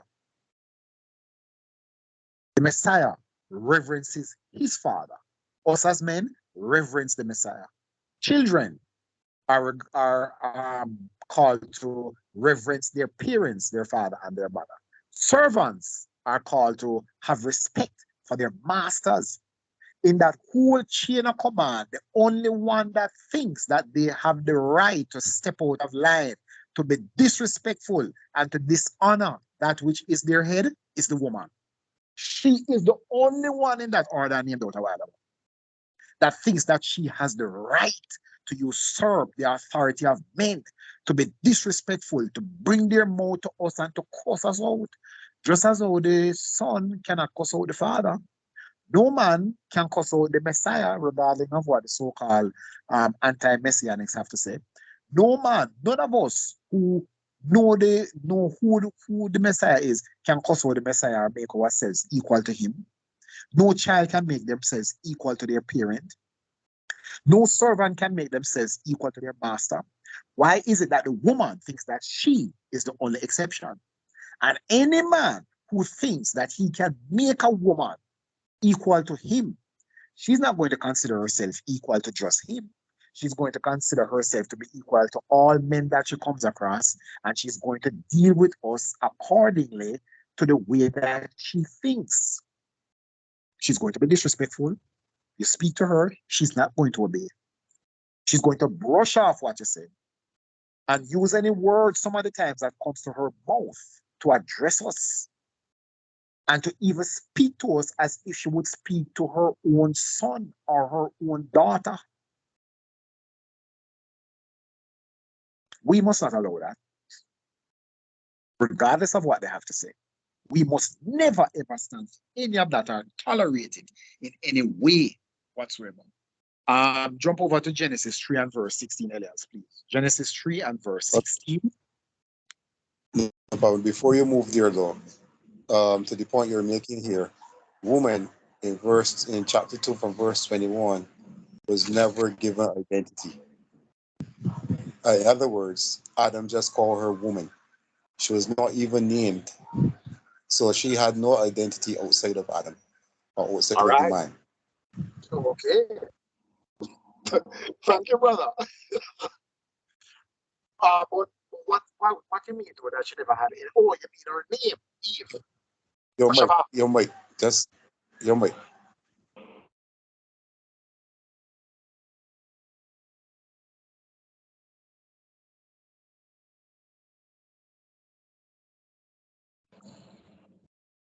Yeah, just explain when you said that she had. Oh, you mean that her name was not ascribed to her as yet, Ashava? That's She what you mean. only received a name. Adam only gave her a name when they were fallen and they were kicked out of the garden. This is when Yes. Adam finally gave her a name. But before that, she never had an identity outside of Yes. the man. Yes. She was just related to him. That's what you're saying? Yes. So she came from him. Okay. He just called her female, and that was it. Yes. Right. So So you she say, had no identity of her own. So she was part of the man. She was, as you know, sorry, there was no identity given unto. Remember, Adam named everything. He named her female. He was male, she was female, and that was it. His name was Adam. So what was her name? right. I see what you mean. I understand you perfectly now. Yes, yes, yes. Very good point, brother. Excellent point. Excellent point. I must try to remember that. I must try to remember that. Yes, she had no identity, no name, and he was the one that named her. Yes, after they fell. Yes. So you said Genesis So 3 he and came, 16. Go ahead, yes, but I friend. want you to read on. I want you to read on to I want you to read on to verse 20 because that is where she was named. Right. So read from Genesis 3, verses 16 to 20, please. No problem, brother. So this is Genesis 3, verse 16. 16. Unto the woman he said, I will greatly multiply thy sorrow and thy conception. In sorrow thou shalt bring forth children, and thy desire shall be to thy husband, and he shall rule over thee. All And right. So just unto pause 1 brief minute. Just pause 1 brief minute there. So this is the Most I know saying your husband, he shall rule over you. Let me tell you something. Rebellion against anything that the Most High has commanded is a sin, is a presumptuous sin that earns a person a place in the lake of fire. Even in captivity, Israel was not supposed to even rebel. We were supposed to accept of the punishment that the Most High places on us. We find that in Leviticus chapter 26, verses 40 to 45. So us as slaves rebelling and, in my ignorance, I used to say, yeah, mash up the slave master, whatever, whatever, whatever, right? Of course, we know that, if the oppressor does us evil, a slave still has the right to escape him, to run away. And there are laws that pertain to that. And if a slave runs away, he is not supposed to be returned to his master at all because the master is going to abuse him even worse. The heathen transgress that law, right? So we are not supposed to even rebel. We are supposed to suck it up, which is what the Most High says, that we must accept of the punishment that he has inflicted upon us. He is the one that has placed us into the hands of the oppressor, right? So here the Most High says that the man would rule over the woman. Anytime a woman feels that no man should rule over her, that's rebellion. Samuel the prophet had said to Saul that rebellion is as the sin of witchcraft. It's the same as witchcraft. The Most High says, do not allow a witch to live. Kill it. kill the witch. Rebellion is just like the sin of witchcraft. A person who is a rebel, the Most High is going to kill it. Most women today are rebels. They rebel against the authority that the Most High has given us over them. They're not having it. So they are rebels. They are defiant and disobedient, and they have no shame about their rebellious behavior. I think it's in Sirach chapter 25. It says that a shameless woman is like a dog. And you remember seeing that passage? A shameless woman is like a dog. Answer me and let me know if you have seen it. Yeah, man. Yes, man. Yeah. Yes, sir. Yes, sir. You can go on, Elias, to verse 17 down to 20. Verse 17. And unto Adam he said, because thou hast hearkened unto the voice of thy wife, and have eaten of the tree of which I commanded thee, saying, thou shalt not eat of it. Curse is the ground for thy sake. In sorrow shalt thou eat of it all the days of thy life. Thorns and also and thistles shall it bring forth to thee, and thou shalt eat the herb of the field. In the sweat of thy face shalt thou eat bread, till thou return unto the ground. For out of it was thou taken. For dust thou art, and unto dust shalt thou return. And Adam called his wife name Eve, because she was the mother of all living. Yes, sir. Thank you very much, brother. Thank you very, very much. So, as you said earlier, and this is why I wanted to include this at the end.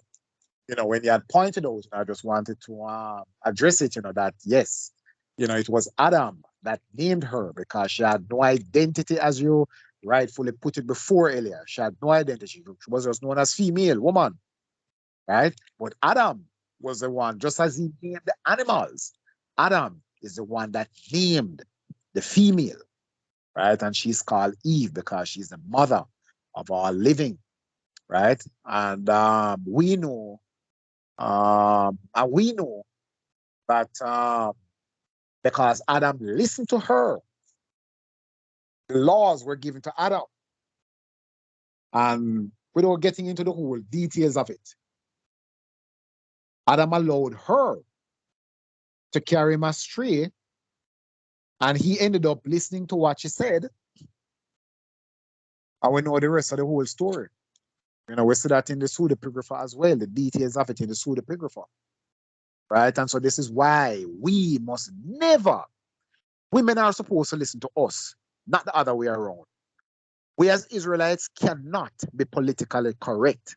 To be politically correct and to recognize or to give place to any feminist behavior will make us complicit with the doctrines and the works of the beast operating in the earth today, because all this rubbish is always coming from the Europeans. It began with feminism. Look at what it is look at what it has morphed into today. Giving women a voice. Women are equal to men. Accept the sodomite now. Accept bestiality in some of these European nations and in certain states in the United States. Bestiality is legal. It's legal. I'm not so sure about Canada, but all of them are reprobates. They are sexual deviants and devils. Come with this garbage about LGBTQ, right? We as Israelites, huh? My mic? I was saying in Canada you could marry your animal, your pet. All right. So there you go. There you go. A few years ago, I see people marrying trees. People were marrying trees in I can't remember what state it was in the United States. People were making fun of them and referring to them as tree huggers or something like that. Right? All of this madness, all of this perversion is always coming from the Europeans and from out of Babylon the Great. the so-called USA, is the birthplace for much of this wickedness. Many of these Christian denominations, like Jehovah's Witness, Mormonism, Seventh-day Adventists, and several others, the United States is their birthplace for many of these wicked Christian denominations. It never began there, but they have taken it up and have become the head of all things wicked. But I digress. We jump over to 1 Timothy 2, verses 11 to 15. You can read that, Elias. 1 Timothy 2, verses 11 to 15. Well, almost finished. Almost finished. Just one more. Let me see. 2, 11 to 15. Yeah, just two more passages and we're done. All right? So 1 Timothy 2, 11 to 15. You can read that as soon as you find. 1 Timothy chapter 2, verse 11. Let the woman learn in silence with all subjection.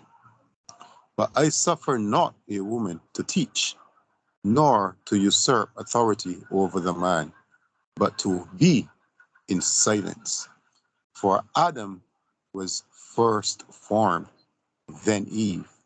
And Adam was not deceived, but the woman, being deceived, was in the transgression. Notwithstanding, she shall be saved in childbearing, if they continue in faith and charity and holiness with sobriety. Right. Thank you very much, Elias. Thank you very much. So we see where Paul here is saying in verse let the woman learn in silence with all subjection or submission. She is to submit to the man. But I do not allow. It's not really him that is permitting any of this. Paul has no authority, as we know, to speak in any way as if he's the one that is giving the rules, right? She cannot teach. I will see what the Messiah said about this in Revelation chapter 2, verses 20 to 24, about that Jezebel that was teaching, nor to usurp authority over the man. Paul is talking about the law. What law? The laws that we just read in Genesis chapter 2 and Genesis chapter 3. That's what Paul is talking about, right?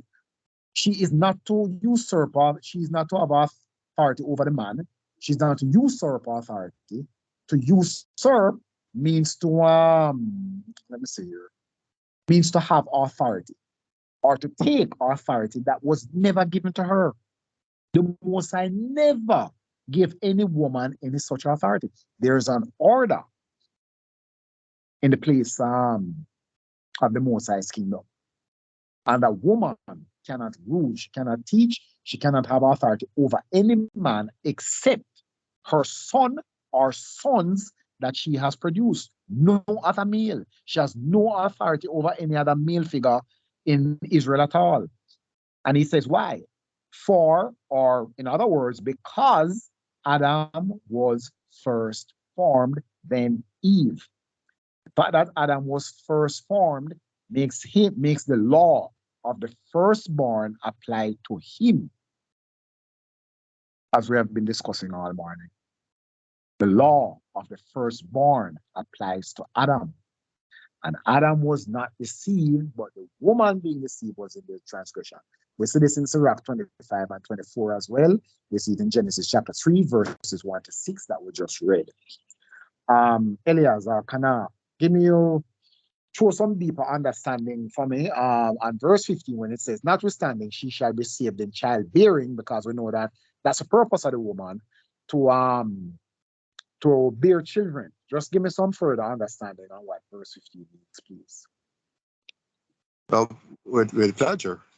So she shall be saved through childbearing, if, so there's a stipulation still, notwithstanding, she shall be saved in childbearing, if they continue in faith and love, which is charity, and holiness, with sobriety. So the woman will be saved through childbearing, or she will enter into, as we know, the kingdom of Yeshua through childbearing. So, contrary to popular belief, in Yeshua's kingdom, we are still going to be having children because they're still going to be flesh. So they're still going to be multiplying. And as we know, the scripture tells us that at that time, they will be multiplied like the sand of the sea once again. So this is the purpose the woman will be saved. If she continues with the faith and love and holiness, meaning if she accepts her role, if she continues to live in her role, then she will be saved through childbearing. That makes sense?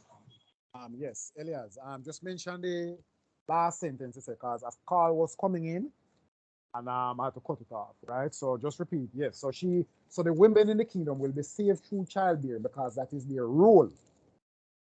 Yes. Bear children. Yes. That's So they will be saved through childbearing if they continue with the faith and the charity and the holiness. Meaning if they stick to their role, if they don't try to usurp their any authority, which they can't, which they do not have over the man, they shall be saved for the purpose of bearing children. Excellent, excellent. Thank you, my brother. I'll praise to the Most High. Thank you for that. Colossians chapter 1, 12 to 18. You want to pick up that? Colossians chapter 1.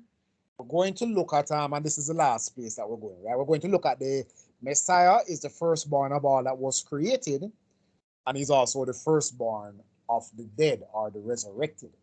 So that's Colossians chapter 1. So we have Colossians before Thessalonians, Timothy, and Titus.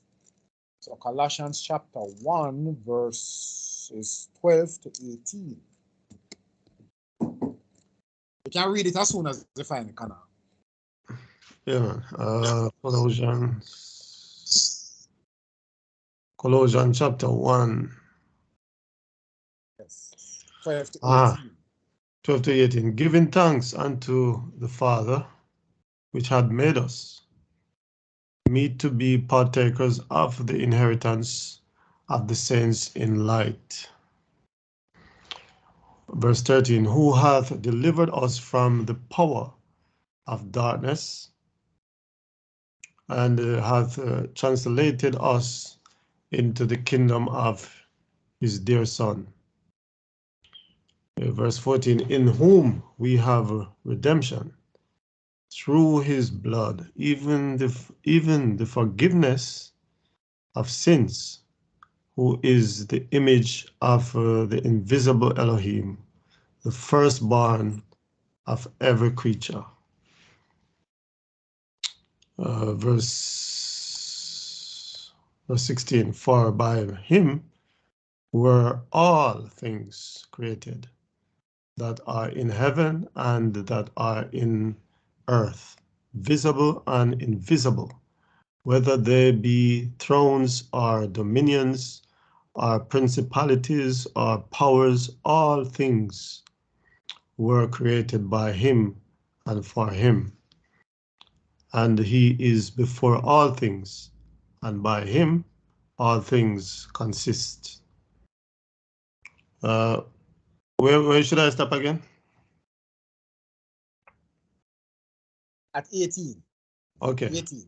And he is the head of the body, and he is the head of the body, the churches, or the congregation, who is the beginning of the first from the dead, that in all things he might have pronounced preeminence. Right, the preeminence, Yes, right? preeminence. Above all. So in verse 15, we see where it says that he is the image of the invisible Eloah, right? The firstborn of every creature. Out of everything that the Most High created, he began with the Son. He began with the Son. That is why the Messiah is the firstborn. That is why the birthright is given to the Messiah, right? To rule over the earth for a time until his father takes over. right? These are the laws of the firstborn that apply to the Messiah. This is what we have been looking at all morning, beginning, where we started out, with Exodus chapter 13, and we looked at the various passages in Exodus chapter 13, Exodus chapter 22, Deuteronomy 21, 15 to 17, Exodus chapter 4, verses 22 to 23. All of those laws that pertain to the firstborn, the right of the firstborn, or the birthright of the firstborn son, and all the privileges and the honor and the rule that is attached to the firstborn. This is why verse 15, it says that the Messiah is the firstborn of every creature. Every time that we say firstborn, that is loaded. That word is loaded. There's a whole lot of things behind it. Birthright, rule, authority, honor, all those things are connected to birthright. This is why people who don't keep the law will never understand the scriptures. Why? Because they reject the law. So how are they going to know anything about the law pertaining to the firstborn? Right? Which is why I say, let us just talk about this morning, right? So in verse 18, we see where he's the firstborn of every creature, and then that's verse 15, and then in verse 18 it says, and he is the head of the body, the gathering, or the congregation, which then put as church here, who is the beginning of the firstborn from the dead. When Lazarus was resurrected and that young boy that Elijah raised from the dead, they died again. There are a few little exceptions in the scriptures, because the scriptures tell us that is appointed unto us once to die, and then after that the resurrection. But we see in scriptures where some people were dead and they were brought back to life. They died again. If they didn't die again, they would still be on the earth and they would have been alive for thousands of years. But we know. I can on that a little bit. This is why the scriptures refer to what we call death as sleep, that you're sleeping. There is a difference between what we call the first death and the second death.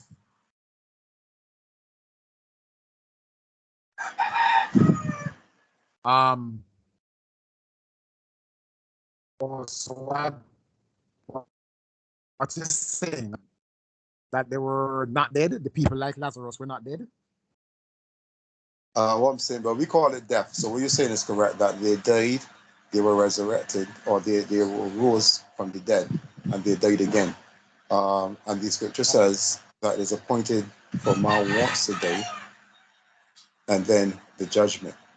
So, in other words, they were or look at the example when the people came to Yeshua, and he told them the girl was not dead. The girl that was sick and she passed, she's not dead, but she's asleep. And then he called the spirit back into her, and she rose. Yes. So she was not counted as dead, she was counted as asleep. Just as our ancestors are counted as asleep. So there's a slight difference there. This topic will take some time, so let's just go ahead and we'll do that another time. Yeah, so when it says that they are asleep, it means that those who are asleep. Anyway, yeah, like I said, let's leave it for another time, because it can go into a whole lot of other stuff. Yeah. It will get a little confusing before the explanation. So yeah, we leave that for another time. Yes. Right, and then the last place now, which is really connected to Colossians 1:15, but I didn't really want to stop kind of from reading. So this is the very last scripture that we're going to, which is Revelation chapter 3 and verse 14. I'll read that, which says that, and unto the angel of the church of the Laodiceans write, these things says the Amen, the faithful and true witness, the beginning of the creation of Elohim. Right? So these things says the Amen, the faithful and true witness, which is the Messiah, the beginning of the creation of Elohim. Right? So that we can use as our second witness to Colossians 1 that the Messiah is the first of everything that the Father created. Right? And the Father delegated his power to his Son, and his Son was doing a lot of things that we see in the earth. He's the one that came to Israel to atone for the sin of the people of Israel. So, this, basically concludes the lesson. So just to recap again, the things that we looked at today. So Azariah, Yes. yeah, man, I was saying, I don't know if you wanted to add 1 Corinthians 11:3. Oh, 1 Corinthians 11:3. That is the one that hold on, let me look. 1 Corinthians 11:3. But I would have you know that the head of every man. Yes, beautiful. The head of every man is Christ, and the head of the woman is the man. Oh, yes, of course. Yes, man. And this is why I said, anything that you or Elias have to add, I will welcome it, because that will help me to build out the notes even more, so that we have an even stronger set of precepts and witnesses to work with to bring this point forward as it relates to the firstborn. So yes, yes, yes. Where do I stick that now? Hold on there. I'm just looking at where an appropriate place to stick it in. Hold on there.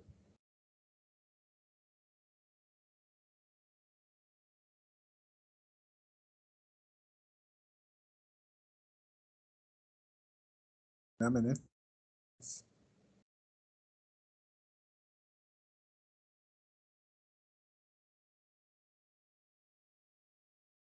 Oh, I'm gonna stick it in where it says that Adam being male is the firstborn among mankind and rules over the female.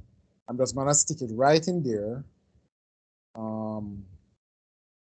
So this is 1 Corinthians chapter 11. Thank you very much, Kana. Thank you very much. 1 Corinthians chapter 11.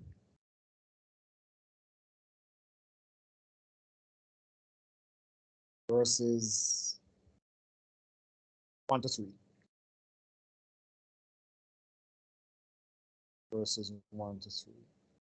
1 Corinthians chapter 11, verse 1 to 3. Thanks very much, my brother. All praise to the Most High. So let me just do a quick recap of the areas that we looked at, and then the brothers can chime in, let me know if I need to make any corrections or whatever, so that I don't go forward having anything that is out of place, right? Excuse me. So we looked at the Messiah being the firstborn of the Most High's creations, and we looked at 1 Corinthians chapter 5, 1 Corinthians, what am I saying? Colossians chapter 1,